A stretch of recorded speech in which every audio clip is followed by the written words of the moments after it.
We are tunnel training the Rakovniks. This carrier is not 100% well suited for this. Come on, get out of there. There's always one little lagger here. So there they go. That one's always slow, which I don't like.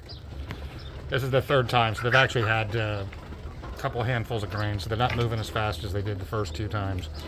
But still learning the process. So the tunnel is basically 8 feet long, and it's covered in the, I guess it's the 2x3 welded wire I use for the kit loft floors. I still had quite a bit of that. And basically each side has a 2x2 under it for a little bit of stability, so it's not flexible or anything. It doesn't bow. But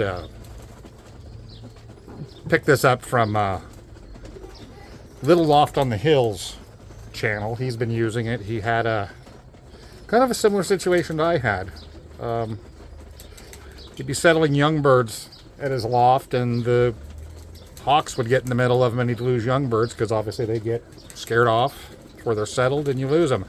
And some of you will remember I had the same problem last year. I would settle young birds, and hell, I lost half my breeding season from the coopers rushing them as young birds and scaring them off.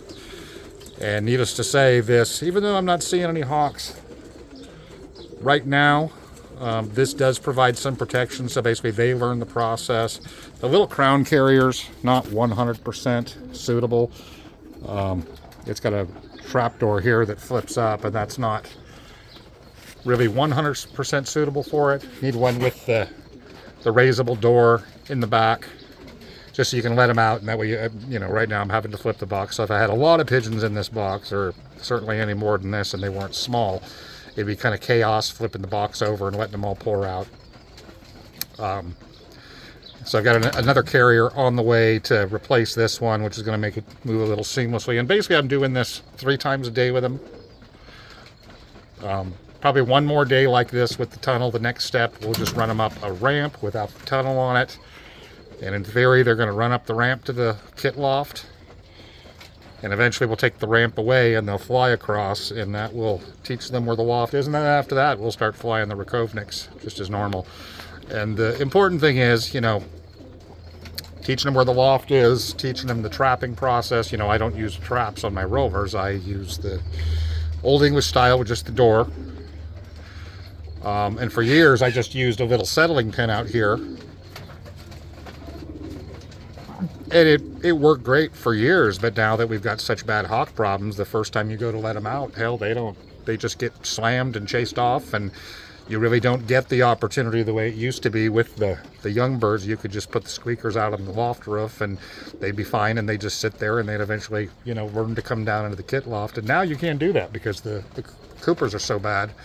There's so many coopers around that you'll remember some of the training videos. Everywhere I go, there's a cooper in the middle of them. And of course, I usually have coopers here almost every day, most of the year. Don't have them right now, knock on wood. But there was a red tail here overhead earlier in the day. Was being chased by a lot of small birds. I'd almost rather the red tail stay around. But needless to say, hoping to cut settling losses this way. And so far, you know, they're learning the process a little bit. And obviously I haven't lost any of them. They're learning how to go in and out the door and things of that nature. So if you've got a hawk problem, this may be the best remedy, is to build yourself a tunnel. When this is, the ramp is 20 inches wide and it's 8 feet long. I just used a full sheet of plywood, cut it 20 inches wide, or actually it's OSB, not plywood. Cut it 20 inches wide. It's a 2x2 on each side to keep it straight. Used wire I had. And this is actually brand new wire. I could have used some scrap. And just build one of these. And I would do what I'm going to do is I would just build one with a tunnel on it, and then I would just build a separate ramp out of the same sheet of plywood. Just do 2 of them, one with the tunnel, one without. That way you can do the whole process and not have to pull the ramp off and go through all that trouble. That way you can train birds at different stages without having to do that. But I'm pretty happy with it so far. So